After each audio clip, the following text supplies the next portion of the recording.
Eu gosto muito de arte sacra, sabe? Elas vão aparecendo e eu vou colocando, não tem lugar pré-estabelecido, nem pré-determinado. E comecei a juntar uma coisa com a outra e achei que ficava bom, porque o trabalho contemporâneo ficava muito bem com o trabalho do século XVII, do século XVIII, coisas que foram sendo acumuladas, foram sendo muito queridas e que, num certo sentido, tinham um significado familiar.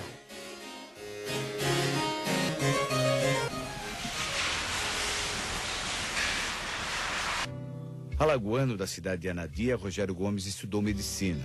Desistiu para fazer pedagogia. Formou-se e até chegou a dar aulas. Mas sua vocação de artista plástico já estava traçada.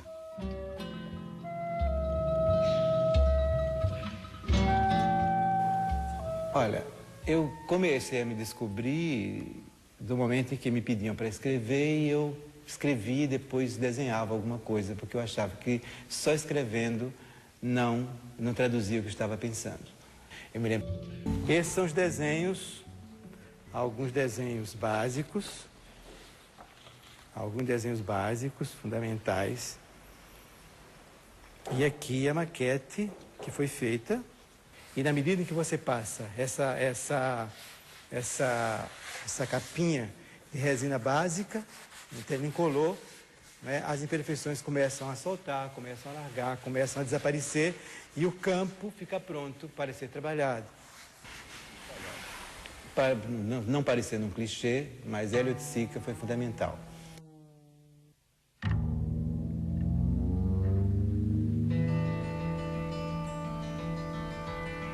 Ivan Serpa, numa certa época, foi fantástico para mim, absolutamente importante. Porque o Weissman tem um papel assim, importantíssimo na minha vida.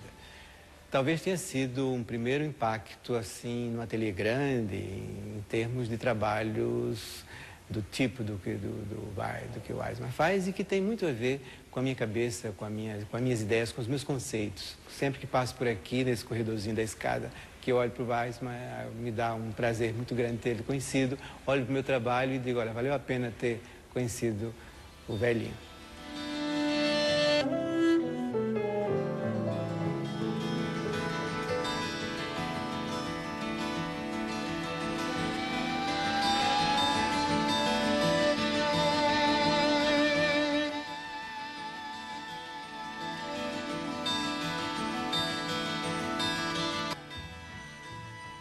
À medida que eu comecei a definir o meu trabalho como um trabalho voltado para formas geométricas, e à medida que o trabalho foi evoluindo, que as coisas foram andando, eu comecei a descobrir que as próprias telas bidimensionais já me indicavam, já começavam a me mostrar que poderiam ser tridimensionalizadas.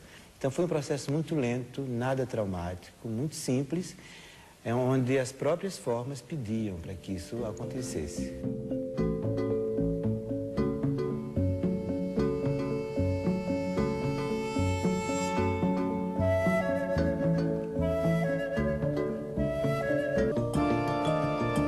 Inclusive eu estou desenvolvendo uma série que eu estou chamando Dentro, Fora, Interior, Exterior, não é?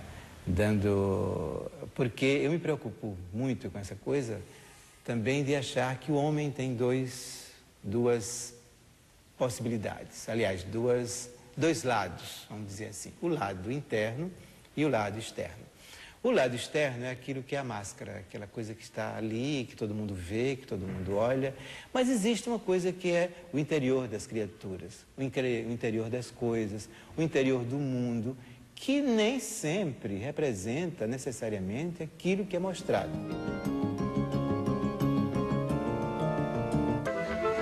Existe uma coisa que se chama o artesanato alagoano. Então, as cestarias, os bordados e etc. Tudo isso são referências muito sérias, muito fortes. E eu acredito que, em um certo sentido, uma referência estética, certo? Daí as madras terem aparecido no meu trabalho, não é? Num certo sentido, as nervuras, num certo sentido, vamos dizer assim, os relevos extremamente racionais, extremamente geométricos, entende? Tudo isso eu acredito que tenha sido dessa relação. A trajetória profissional de Rogério Gomes passa por países como Estados Unidos, França, Alemanha, Grécia e Inglaterra.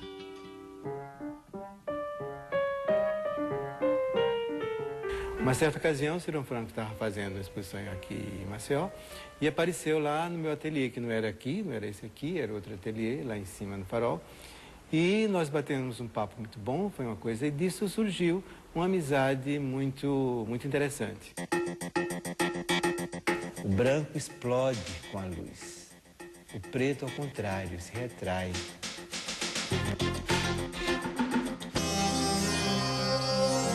Eu acredito muito no cotidiano. Eu acho que a arte não precisa... É preciso que você acredite muito no cotidiano.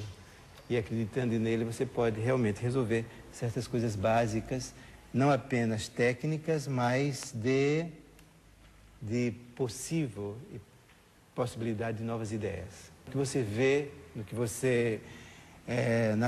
nas coisas, nas peças que você dialoga, normalmente no andar pela cidade,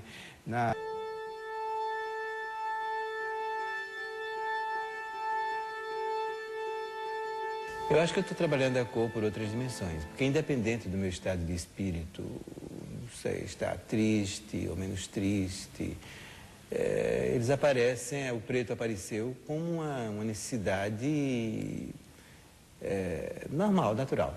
Até porque eu acho o preto, assim, lindo.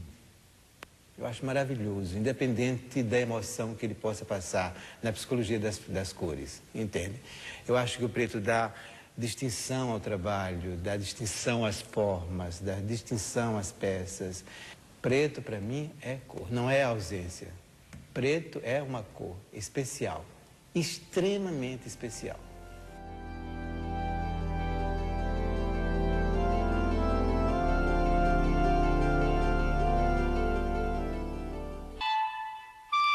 O branco, a junção de todas as cores, né? Aquela coisa que junta todas as cores, no final vai dar branco, né? Afinal de contas, é o opositor do preto. E é muito bonito essa coisa do preto com o branco.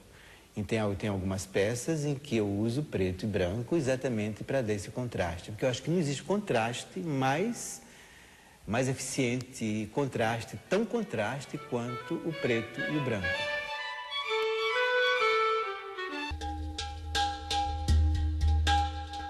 O problema tátil, para mim, é importante.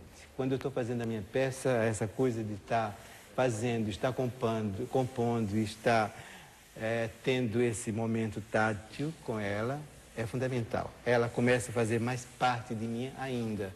Eu a sinto uma coisa muito mais integrada e muito mais minha.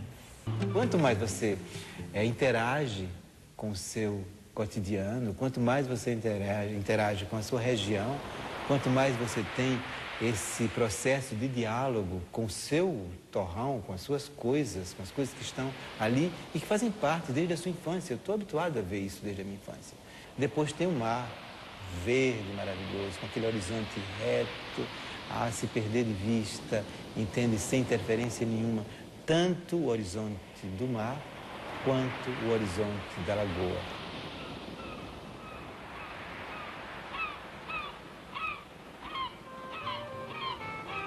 Tem o entardecer maravilhoso da lagoa, o prateado muito interessante, e as sombras que se formam em cima do prateado.